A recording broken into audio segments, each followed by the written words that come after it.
Welcome to the Lion's Share, the podcast where family, faith, football, finance, and fun come together. Join Mitch Lyons, former NFL player turned financial pro, as he shares insights and stories from his unique journey. From navigating the financial playbook to celebrating life's touchdowns, this podcast is all about living a balanced and fulfilling life. So buckle up your chin strap, say your prayers, and let's dive into the game plan for a prosperous future both on and off the field. Hey guys, welcome back to the Lion's Share. I'm Mitch Lyons, and talking today about my days at MSU for you Michigan State fans out there. I had an interesting time there back from the fall of 1988 through the spring of 1993 when I was drafted by the Atlanta Falcons. But hey, I grew up as primarily a Michigan State fan, but quite honestly, attended way more Michigan games growing up. I had a good buddy, Dan Hoffines, who I kind of tagged along as the fourth wheel in their family. Danny's two older brothers were 9 or 10 years older than him, so Mr. and Mrs. Hoffines would be kind enough to drag me along with Danny to Michigan games, football and basketball. But geez, Jim Harbaugh's senior year at Michigan, I think I probably hit about 6 of those home games. So that was fun. A lot of memories there. But for whatever reason, I really grew up a Michigan State fan, and I think for no other reason other than my brother was a Michigan fan, along with my mom, and my dad tended to go green. He'd taken a few classes there. But so I kind of went with Michigan State, and there wasn't a lot of reason to, because they, back in the early 80s, things were kind of ugly. The Muddy Waters era was finishing up until George Perles took over in 1983, I think it was, when George took over. So, I grew up a State fan, like I said, and fortunately, had the opportunity to be recruited by them my junior, senior year at Forest Hills Northern in Grand Rapids, Michigan. So, memories of the recruitment process were just, my senior year was the year Michigan State was going to their first Rose Bowl in decades. 1987, Lorenzo White was the star running back. And, they had an amazing team. Andre Rison at receiver, Percy Snow at middle linebacker. They had a lot of good players. And that season didn't start off that great. They actually lost the first couple games to Florida State and Notre Dame. So they had a rough start, but got it turned around and ended up going 9-2-1 and ended up winning the Rose Bowl over USC. And so that was a great season to be recruited, because the future looked bright. So I remember George Perles coming into my school and visiting me there, which was pretty surreal. I was pretty excited to have him recruit me and to know that they had interest. Still remember being offered the scholarship after a game that I had visited down in the tunnel. Coach Steve Beckholt saying, "Hey, we want to offer you a scholarship," and that was pretty cool. I was excited. At that point, I'd only been offered by Western Michigan, who I also loved their coaching staff at the time. But again, my goal was to go to Michigan State. So I decided to go to Michigan State. I signed my letter of intent, and I show up there in the summer of 1988, a very, very hot time. Back then, we did not have air conditioning in North Case Hall, where we housed during training camp. And back in the day, Michigan State was on quarters, so you didn't even start school till like the third week in September. And here we go. We show up middle of August as freshmen. It's 90 degrees out about every day, and I'm in a hot dorm with a guy that was a Prop 48. So he was a year ahead of me. He had some academic measures his freshman year, and I kind of got stuck with this guy. And he was your quintessential meathead, if you will. I won't name names, but it was a long month in the dorm with this guy.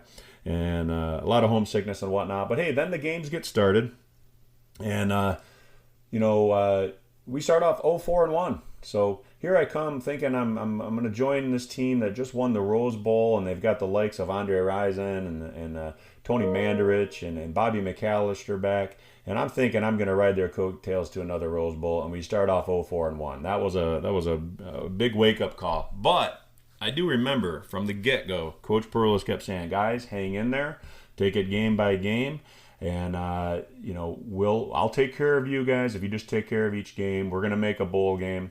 And but sure as he said, we won the next 6 games and actually played in the Gator Bowl in 1988.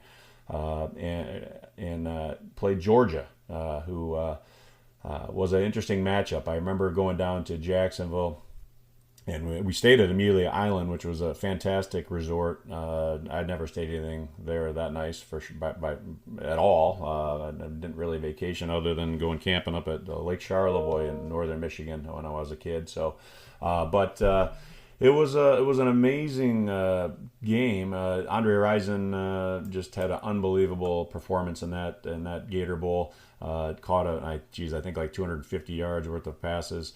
But they kind of ran roughshod. They had a couple big old running backs, Tim Worley, and the other back escapes me. He went on to the New York Giants, but they ended up beating us. But it was an entertaining game. But that was an interesting time for sure to join Michigan State. A lot of drama going on at that time. Coach Perles was entertaining some NFL offers after that season, and ultimately, I think the Packers were courting him after the Rose Bowl year, and while I was getting recruited, and then the next year or two, he was courted by NFL teams too, because of his success at Michigan State, getting that program turned around, but also because of his success he'd had with the Pittsburgh Steelers during the '70s as D-line coach and defensive coordinator. So.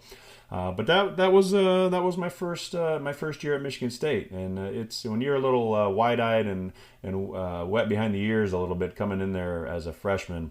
I remember my first practice ever coming in, and you're scared to death. You're playing. You're an 18-year-old kid playing against 22, 23-year-old guys that have been there and been in the weight room for all those years. And back then, there was the propensity for some folks to be pharmaceutically enhanced, to put it nicely. So some of these guys had a big jump physically on me. So I jump in to hold the bag on my first blocking drill, probably 8:30 in the morning. And here comes Tony Mandarich, the All-American tackle. He lines up against me. The whistle blows. He comes firing off, and I'm not kidding you. He must have taken me 15 yards down the field. My legs are just straight out. I'm hanging onto that bag for dear life, and I'm just skating across the dewy grass. And I remember Coach Beckholt, who was running the drill. He looked at me and just kind of winked, and he said, "Welcome to the Big Ten, big boy." And that was my welcome to Big Ten football. And Tony, he was unreal. He was just a physical specimen that was just crazy. I remember seeing him at the pro day after that year as he's working out for NFL scouts. And I mean, this guy is 6'6", 315 pounds, and I'll never forget watching him run the 40-yard dash. He runs, he comes smoking down the field, and he crosses the line. I see all these guys with their stopwatches. All the scouts hit their stopwatches, and they all look at their stopwatches, and they just look in disbelief. And then they're looking at the guy next to him, peeking over it to see if they had the similar time. And they all had him running between 4.64 and 4.67 at 315 pounds, which is just unheard of. And I remember Tony doing the bench press test that day, and being really ticked off that he only got it 39 times. I've seen guys do it more than that, but even still, that's a ridiculous amount of repetitions at that weight. But it was a freak of nature, perhaps a freak of pharmacy, some people will say. But the bottom line is, Tony took a lot of arrows as he went into the NFL and whatnot, and a lot of it, was his own doing. Obviously, putting a target on his back with some of his boisterous, bold claims and whatnot. But the reality of it is, a lot of people forget. A lot of people think of Tony as a bust of that draft. But he later went on. I mean, even after I think he left the NFL for a year and then came back to the Indianapolis Colts and actually, started there a couple years down there for the Colts and had a very respectable career. So, Tony's a good guy. I've kept in touch on social media, or kept abreast of him, and he wrote a book and kind of touched on some of the things he went through back then. So, but hey, we all have an interesting journey through life, and it's not all flowers and candy. And so I'm glad to see Tony's got things turned around for himself and battled the demons that he was dealing with back then, and continues to win that battle. So, other interesting characters, man. This is there's not enough time in this podcast for all the interesting characters at Michigan State, but certainly Andre Rison, the All-American receiver and All-Pro receiver later on in the NFL. He was an interesting story, and I'll come back to some of that with Andre, because there's there's a lot of funny ones from my time in Atlanta when I played with them down there as well. But suffice to say, a lot of characters at MSU. I'll cover some more of that as we go through these podcasts. But thanks for joining today. Hey, don't forget to hit the subscribe and like button if you enjoyed this and you would like to hear more stories. Subscribe. We'll alert you when the next episodes are out. And there'll be a lot of this, guys. And I'll plan on getting some of my old teammates on for interviews as we go forward as well. So again, feel free to go to my website, mitchlionswealth.com. Follow us on any of the icons for social media, and again, subscribe, like this podcast, and we'll talk to you next time. See ya. Thank you for joining another episode of The Lion's Share. We hope you found value in our discussions on family, faith, football, finance, and fun. Don't forget to subscribe and leave a review if you enjoyed the show. Connect with Mitch on all social media platforms at mitchlionswealth.com. Until next time, remember to protect your wealth, cherish your loved ones, and live life to the fullest.